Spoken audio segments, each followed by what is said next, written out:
Hi, it's Rena from No Way That's Healthy, and it's time to make supper again. When my kids are begging to have a certain meal, I know it's one I need to share with you.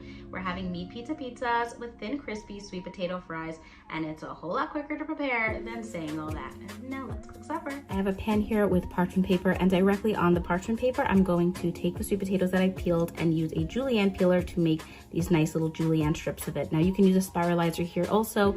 Julienne peeler takes up less space in your kitchen cabinets, and so I like having it on hand to use instead of taking out the whole spiralizer. And if you don't have one, you don't need one, just get one of these little peelers here.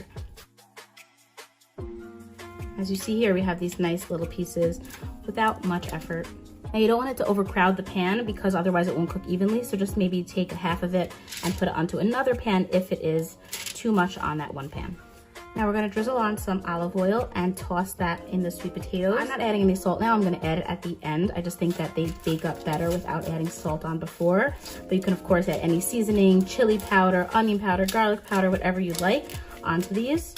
And just give them a little toss in the oil and spread them out again evenly, as much as you can on the pan. These taste best served fresh, so you do want to make them closer to when you're serving them, or of course put them in the oven to re-crisp them up before serving. Now remember, every oven is different, so therefore it might require more time, less time. Keep an eye on it because you do not want these to burn. Now we have the ground meat here, and to that you're going to add in some onion powder, garlic powder, paprika, and salt. I'm adding in sweet chili, but you can also use a bit of honey and some chili powder or sriracha, and then some ketchup. You can also use barbecue sauce. This really is very customizable. Just use whatever you like inside here. And now I'm using gloves and just giving it a good mix to fully combine everything together. Now we have our pizzas here. I'm using mini pizzas. These happen to be spelt ones. You can use the whole pizza, or you can cut it in half and have two halves, and then you can stretch that out more. Totally up to you. Both ways work. And now we're going to take some of the meat mixture and press it directly onto the pizza. You want to press it so it gets all the way to the edge because it will shrink while it cooks.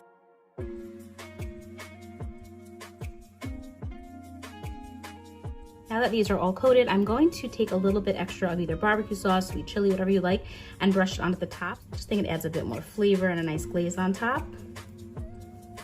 And now we bake them. Now for the sauce that I put over the pizzas, I love making this. It's just mayo, some garlic, mustard, black pepper, and water. Give that all a mix, and it is so great on top of these. I want to show you some are getting crispy here, but others aren't. So you might want to once or twice while it's baking, give it a toss so that it evenly cooks. Now these are done and out of the oven, and I just want to show you, they are nice and crispy. Do you see that? And they're fun to eat. Kids absolutely love these. But I will say that pan will shrink down to not much, so you want to make a lot of these so you can get your kids on hand to julienne those sweet potatoes. Just put some of those safety gloves on that I love, and you're good to go, and they are crunchy. Now of course here you're going to add a little bit of salt to it, or any other spices you want, but I'm going to add just a bit of salt on top now. Out of the oven, and I just want to show you the difference. So these are the ones that are whole, and these are the ones that I cut in half. The bottoms are so nice and crispy. They look perfect with this little thin crust pizza. And then you have the thicker ones, and they are still hot. So hold on, I'm going to show you it. Also, nice crust, just a thicker one. Now we're going to serve it up. Okay, so we've got our meat pizzas and our julienne crispy sweet potatoes. And now let's plate it up. I have this cute little thing here. I'm gonna put some of the sweet potatoes in there. How cute is that? Oh, yeah. If this wasn't fun already, now it's a whole lot more fun with this. I'm gonna put it onto a plate and put a pizza on top. Let's do one of these ones and one of the other ones. Look at that. Oh my goodness. I mean, who wouldn't want this meal? And now we have to top it with the garlic aioli. I just put that into a bag, and I'm just gonna cut off a little bit there and drizzle it on. There you go. Oh my gosh, this is one of my daughter's favorite meals. She asks me to make it all the time, and I think it's gonna be your kid's favorite as well. I hope you enjoy it. Please comment below if you try this out, and enjoy your supper.